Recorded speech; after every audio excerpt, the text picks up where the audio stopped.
Buenas tardes, qué gusto estar nuevamente en esta gran ciudad de Puebla, ver a tantos amigos. La verdad es que la producción de este evento es impresionante.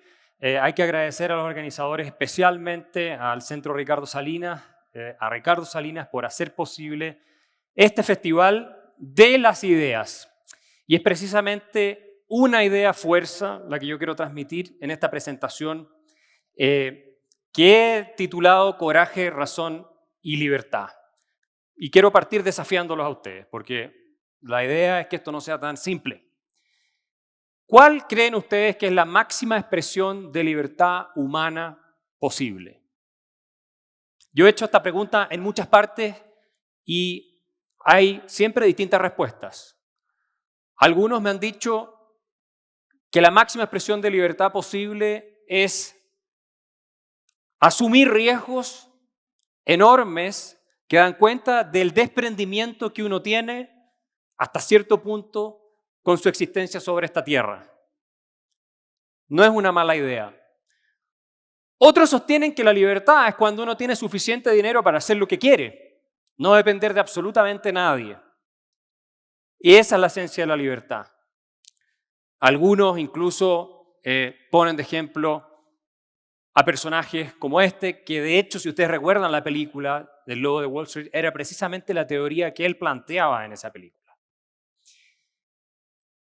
También hay quienes sostienen que la máxima expresión de libertad es desprenderse del mundo material por completo y entregarse a la vida espiritual.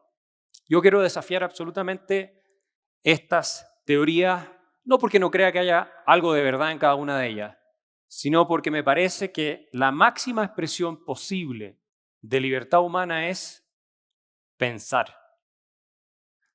No hay nada que represente mejor la libertad que el enorme y dificultoso esfuerzo de pensar. En esta escultura de Rodin ustedes lo pueden ver fielmente representado.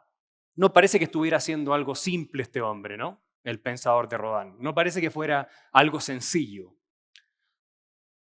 Lamentablemente, si bien todos tenemos la facultad de pensar los seres humanos, es algo relativamente escaso.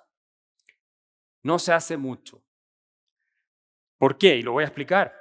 Primero, pensar es un acto extraordinariamente solitario.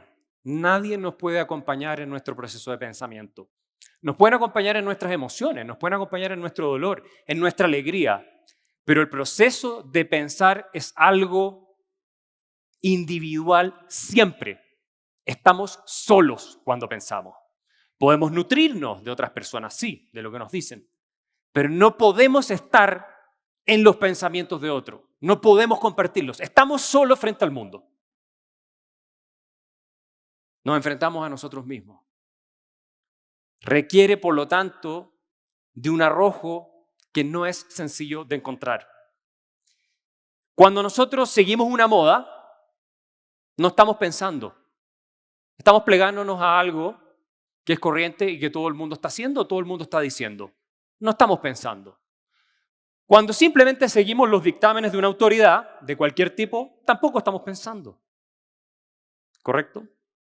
Y cuando nos ajustamos a algún tipo de doctrina y seguimos al pie de la letra lo que esa doctrina nos dice que tenemos que hacer, tampoco estamos necesariamente pensando. Nadie entendió mejor lo que significa para nosotros los seres humanos el desafío de pensar que el filósofo alemán del siglo XVIII, Immanuel Kant. Kant sostenía que la gran mayoría de los seres humanos vivimos en una permanente situación de oscuridad. ¿Por qué? ¿Por qué no nos ilustramos? Bueno, esta es la explicación. Simplemente quiero esta frase remarcarla cuando él habla de la ilustración. ¿Qué es la liberación del hombre de su culpable incapacidad? Dice, que es la de servirse de su inteligencia sin la guía de otro. Y finalmente, dice, ten el coraje de servirte de tu propia razón. De tu propia razón, no de lo que un guía te dice que tienes que hacer. No de lo que una autoridad, de un tutor, te señala que es el camino que debes seguir. ¿Y por qué la gente no hace esto? De acuerdo a Kant, y me parece que es válido en los tiempos que corren. Dice, la pereza y la cobardía son la causa que una gran parte de los hombres, de los seres humanos, continúen su estado vivo, es decir, que se dejen guiar por otros. La pereza y la cobardía. Pensar requiere coraje y requiere de esfuerzo. Pensar es un viaje de un resultado completamente imprevisto. No sabemos lo que vamos a encontrar al final de ese recorrido de pensar. Y por eso genera tanto miedo. Es más fácil asumir la tutela de un tercero. Cuando pensamos no tenemos las respuestas dadas con anterioridad. Tenemos que tener coraje para poder pensar. Y ese coraje, de nuevo, repito, nos plantea solos frente al mundo y eventualmente nos hace quebrar con el mundo. Nos hace seguir un camino distinto de los que están siguiendo todos los demás. Y eso es muy difícil de aceptar. Preferimos vivir en nuestra cárcel mental. Es más cómodo, como esclavos mentales. Es más fácil que atrevernos a pensar, que desafiar al resto. ¿Y qué mejor ejemplo hay de lo que estoy diciendo que las ideologías del siglo XX? ¿Ustedes creen que esa gente que aparece en la foto estaba pensando? Por supuesto que no.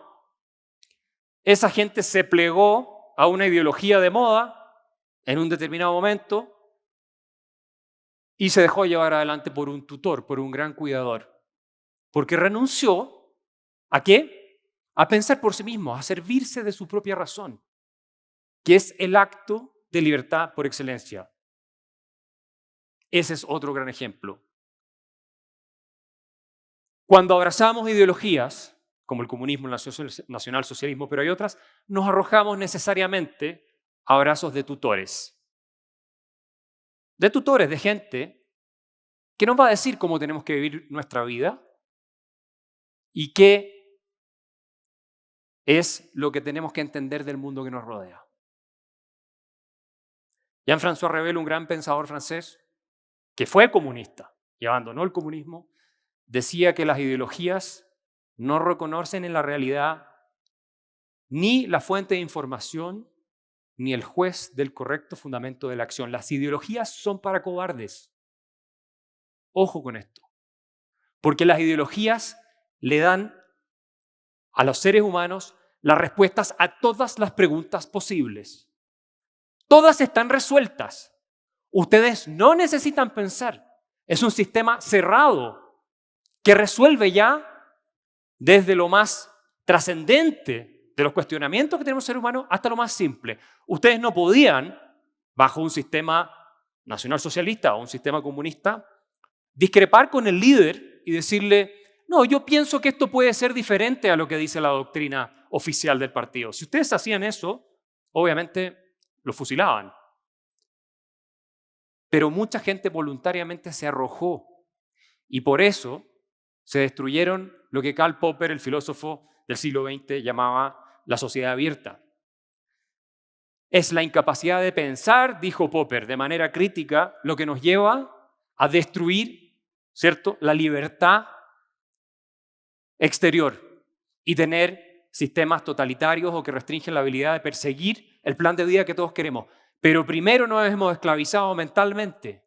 Ese es el paso previo a que perdamos toda nuestra libertad. Ese es no tener el coraje de servirnos de nuestra propia razón. Ese es el problema. En los tiempos que corren lo estamos viendo con la cultura de la cancelación.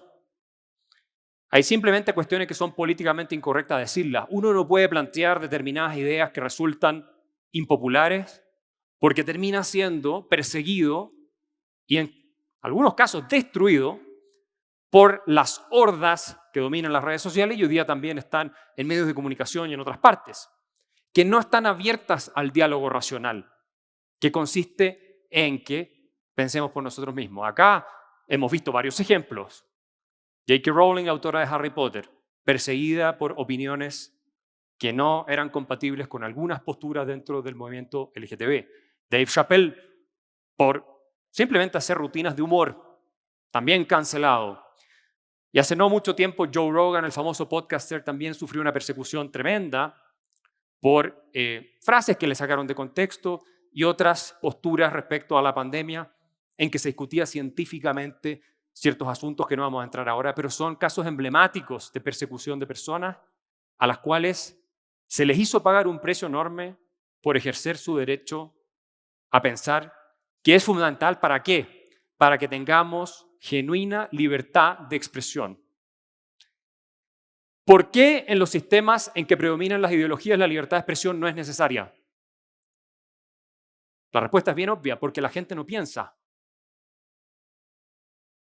Tú no necesitas pensar cuando tienes resueltas todas las preguntas que puedes formularte. Hoy día, bajo la cultura de la cancelación, estamos viendo que este problema que uno antes solía atribuir a los estados, decíamos, los estados restringen la libertad de expresión, ya no. Ahora quienes restringen la libertad de expresión somos nosotros. Voy a decir la sociedad en general, la cultura, los distintos espacios en que hay formas de opinión. La prensa, por ejemplo, las redes sociales. Todo tipo de instancias de difusión de la cultura. John Stuart Mill, uno de los grandes filósofos del liberalismo, decía que la sociedad puede ejercer una tiranía más formidable que la del peor de los déspotas. Y por eso tenemos que cuidar tanto la libertad de expresión. Y es imposible cuidarla si renunciamos, y esta es la idea en la que quiero insistir una vez más, a pensar por nosotros mismos. Y voy a concluir con una frase de Kant. Pocos son los que con el esfuerzo de su espíritu han logrado superar la cobardía. Las sociedades se hunden en la tiranía por la cobardía de sus miembros, para perseguir con paso firme a servirse de su propia razón. La invitación que les quiero dejar hoy día, formulada a todos ustedes y a quienes nos ven desde sus casas, es a formar parte de esa minoría que siempre ha tenido el coraje de servirse de su propia razón y de la cual en todas las épocas ha dependido la libertad de las grandes mayorías. Muchas gracias.